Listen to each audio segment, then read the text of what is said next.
सुबह सवेरे अब्दुल सलाम आरिफ साहब जो कि एडिशनल कमिश्नर लाहौर हैं, दरिया रावी का जायज़ा लेने के लिए आए हैं। सर ये बताइएगा कि क्या अपडेट्स हैं? अभी लोगों को बड़ा डराया जा रहा है मीडिया पर, सोशल मीडिया पर कि सैलाब का खदशा है और इसके अलावा ना जाने के क्या क्या कुछ हो जाएगा, कुछ ऐसा है वैसे?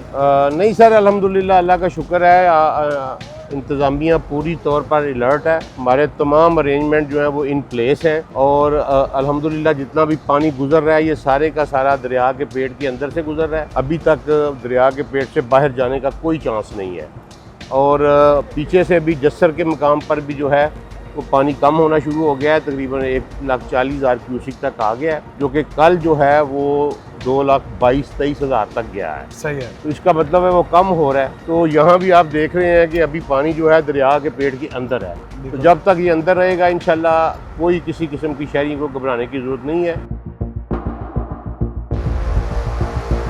सर ज़िले इंतज़ामिया की जानिब से क्या क्या इक़दाम किए गए हैं और इस फ्लड के साथ कैसे निपटा जाएगा अगर खुदा ना खास्ता आ भी जाता है तो?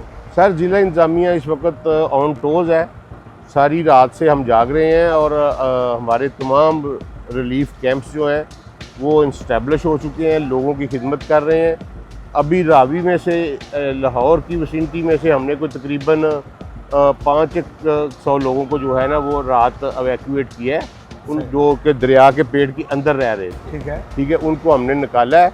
बाकी हमारे रेस्क्यू कैंप्स भी हैं 1112, सिविल डिफेंस, रेवेन्यू अथॉरिटी और इवन फ़ौज भी हमने तलब कर रखी है लाहौर के लिए। अल्हम्दुलिल्लाह कोई ख़तरा नहीं है, अल्लाह खैर करे। शादरा का मुकाम है जहाँ पर हम खुद खड़े हैं, यहाँ से कितने हज़ार क्यूसिक पानी गुजर रहा है? इस वक्त एग्जैक्ट फिगर तो नहीं मुझे, देखें वो आपके सामने गेज लगी हुई है। बिल्कुल ठीक है ना, तो वो अभी काफ़ी मेरा मतलब है गुंजाइश है, दरिया के पेट के अंदर गुंजाइश है। अगर इंडिया ने और रिलीज ना की तो अभी तक जो पानी है वो दरिया के पेट के अंदर से गुजरेगा इंशाल्लाह। बहुत शुक्रिया। मज़ीद वीडियोस देखने के लिए जुड़े रहिए डेली पाकिस्तान के साथ। अपने मेज़बान ज़ैन बाबू को दीजिए इजाज़त। अल्लाह ने के बाद।